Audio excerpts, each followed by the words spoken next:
Hey guys, this is Martha reading Hedgehog with my January reading wrap-up. So this month I read a total of 9 books, which is actually only one book more than what I read last month. But for some reason it feels like I've read so much more than just 9 books. It was a really good reading month. I had a lot of really good reads, and without further ado, I will just jump right into them. So the first book I read in January was Harry Potter and the Prisoner of Azkaban by J.K. Rowling, the third book in the Harry Potter trilogy. I gave this 3 out of 5 stars. I enjoyed it.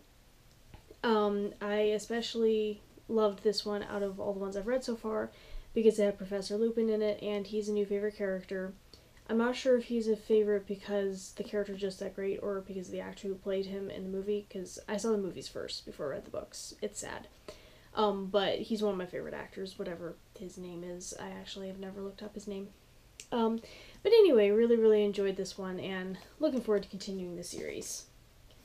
After that, I jumped straight into Firefly It by Brandon Sanderson, the second book in the Reckoners trilogy. So this picked up right off where Steelheart did, and if you haven't read Steelheart, you may not want to hear a synopsis for this, because it will give some things away in Steelheart. So, spoiler alert. It picks up right where Steelheart left off. The Reckoners have freed New Cago from Steelheart's tyranny, and now they're trying to kind of figure out what to do next. Meanwhile, another high epic, Regalia, has been sending epics to New Cago to kind of get the Reckoners' attention, because she wants to bring them to her city, Babylon Restored. And so Prof, David, and a couple of other Reckoners end up going there to see what she's up to, and they might be playing right into her hands. But David has a lot of questions still about epics, what created them, how do they operate, how do their weaknesses operate, and things like that. And he's also hoping to run into Firefly It, another high epic that has a bit of personal history with him. If you read Steelheart, you'll know who I'm talking about. I gave this 5 out of 5 strawberries. I loved it. That twist at the end, I was not expecting it. I should know by now that with Brandon Sanderson, you just never know what's going to happen. I loved the twist. I really loved Babylon Restored. It had to have been the coolest city ever. This had some awesome epics in it, like Dawn's Light. I loved Dawn's Light. And Regalia was really interesting, and it was just really fun to learn more about the epics and how everything works. And then there were some really weird moments here involving Calamity. If you read the book, you'll know the part when you get to it. It was a little strange, but overall, I thoroughly enjoyed this book. I cannot wait for the third one. And sadly, final. Wish it wasn't the final. Then I read Beneath the Stone Forest by Jordan Quinn, the 6th book in the Kingdom of Renly Beginning Readers series. And I gave this 5 out of 5 strawberries. I loved it. It was wonderful, great, fun. In this one, Clara and Lucas are going to the Stone Forest where the where the gnomes have their diamond mines, because Clara has this school assignment where she's supposed to go visit a part of the kingdom that she's never visited and write about it. Well, unfortunately for them, Lucas's bratty cousin, Princess Bella, is visiting, and she goes with them, and then her dog gets lost in the mines, and problems arise and stuff. So it was really fun, really loved it. The Witch's Curse is still my favorite out of the series, but I really enjoyed this one. After that, I reread Miss Peregrine's Home for Peculiar Children by Ransom Riggs, the first book in the Miss Peregrine series. This was a reread for me because I read it when it first came out. And then this was the pick for my young adult Bibliobabble book club. So I reread it, and I needed a refresher before I delve into the second one. Like last time, the rating is still 3 out of 5 strawberries. I liked it. I definitely did enjoy it more the second time through than I did the first time, because I knew what to expect. The first time I read it, I had certain expectations, and this book is not what I expected, and I was disappointed. But rereading it, I definitely enjoyed it more. I enjoyed the romance more. I enjoyed the creepy aspect of it more. I appreciated the fact that it is in fact not a horror novel. And it was just a lot more enjoyable. So for those of you who don't know, this follows a young man, a teen, named Jacob. And his grandfather used to tell him stories about this home where these peculiar children with strange powers lived. And they lived there, and they were protected by this wise bird called Miss Peregrine. And they were hiding from these strange monsters that were after them. Well, a few years later, Jacob doesn't believe his grandfather's stories anymore, but then his grandfather calls him and tells him the monsters are coming after him.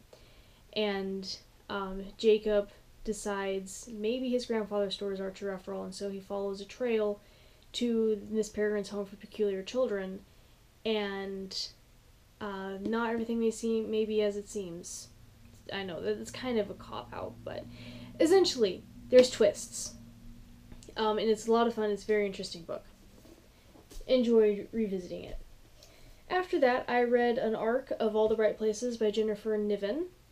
This follows two characters, Finch and Violet. Finch is bipolar, manic depressive, and Violet is struggling with survivor's guilt syndrome, I think it's what it's called. Her sister got into a car accident a year ago, and Violet survived the car accident, and her sister didn't.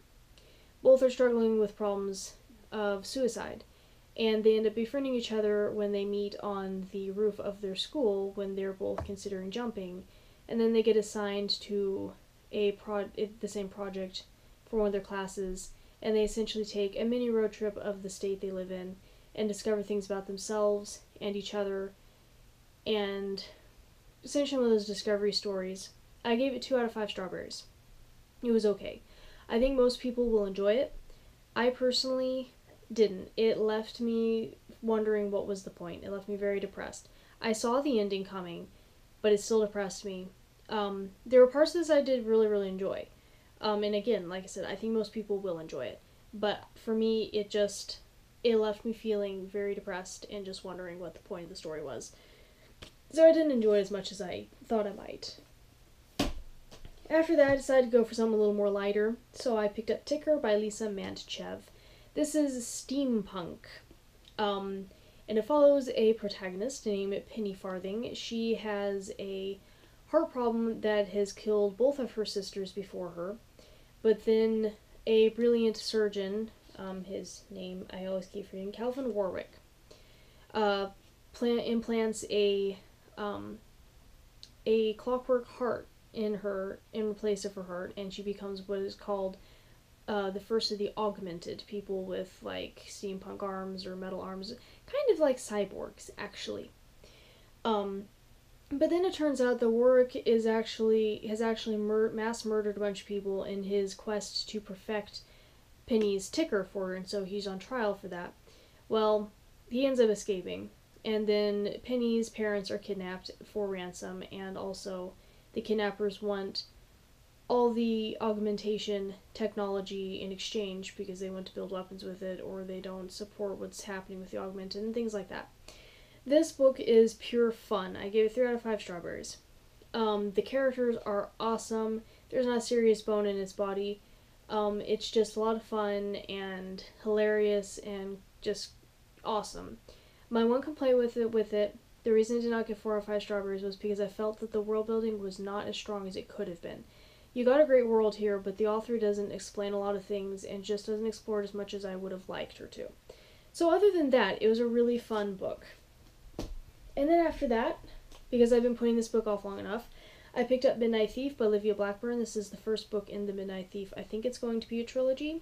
This is high fantasy, or just fantasy.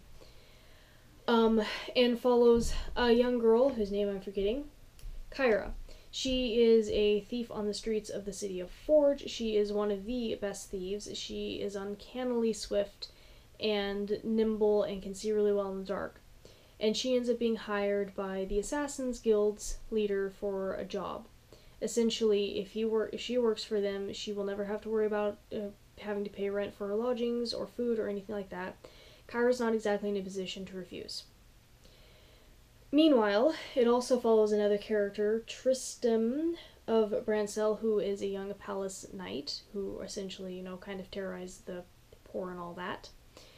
And the two end up being thrown together, and they both find out that there's a lot more going on than either of them realize, especially Kyra, and that maybe things would be better if they worked together rather than being enemies. 4 out of 5 strawberries. I loved this book. I loved the writing. I loved the characters. I loved the romance. I loved the twists. I saw the twist coming, but I still really liked it. It's a great book, and it's a great beginning of a series, and I can't wait to learn more about the world. The world building is wonderful in this. So this was a great read. I loved it. I think I got through it in 2 days. After that, I picked up The Golden Dream of Carluccio by Lloyd Alexander. This was my pick from my TBR jar from like 3 months back, and this is actually a reread for me. I read this years ago. Gave this 4 out of 5 strawberries. I still really like it. It's essentially classic Lloyd Alexander. Adventure involving treasure. You have a cast of quirky characters.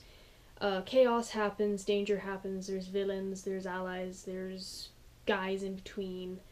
And it's very Arabian Nights-ish, and I still love this book. I appreciate it more, actually, now, because my main complaint with this, was, as a kid, was I thought the ending was a little bit of a cop-out. But reading it now when I'm older, I actually appreciate it a lot more. And it was just a really fun, quick read, and I love the characters in this. But essentially, it follows a character named Carluccio, who's a bit of a dreamer, and then he finds this ancient map that promises to lead to treasure, and so he kind of just throws everything aside and decides to follow this map, and gets into a lot of trouble along the way. But it was a lot of fun. And then my last read in January, it's bad. This book has created a reading slump, so February is probably not going to be there. I'm probably not going to read that much because this book. I finally read Moriarty by Anthony Horowitz, and this picks up after the Reichenbach fall. What happened after Moriarty died and Sherlock died. And it follows a Pinkerton detective who comes over to England because there is a new criminal mastermind from America who's trying to take Moriarty's place and infiltrate the criminal underworld of England and Europe and essentially take all crime over. And he teams up with the Scotland Yard Inspector Athelney Jones. He is actually from the original Sherlock Holmes stories. And they follow a trail of blood trying to catch this person who is essentially uncatchable and almost in a lot of ways worse than Moriarty. Moriarty at least had a code. This guy has no code. He kills in cold blood and gruesomely. This book, I've read The House of Silk by Anthony Horowitz, which was his first Sherlock Holmes novel. Loved it. I gave that one 4 out of 5 strawberries. This one got 5 out of 5 strawberries. Mostly because of the ending. It was a great mystery. It was well written. It was fun and, classic. He has the Sherlock Holmes feel down to a dime. That's not an expression. I can't think of the expression I'm trying to. He has it down. But the ending. I was not expecting this ending at all, and I just sat there for a long time like, what the hell did I just read? In fact, I think my status update says something along those lines.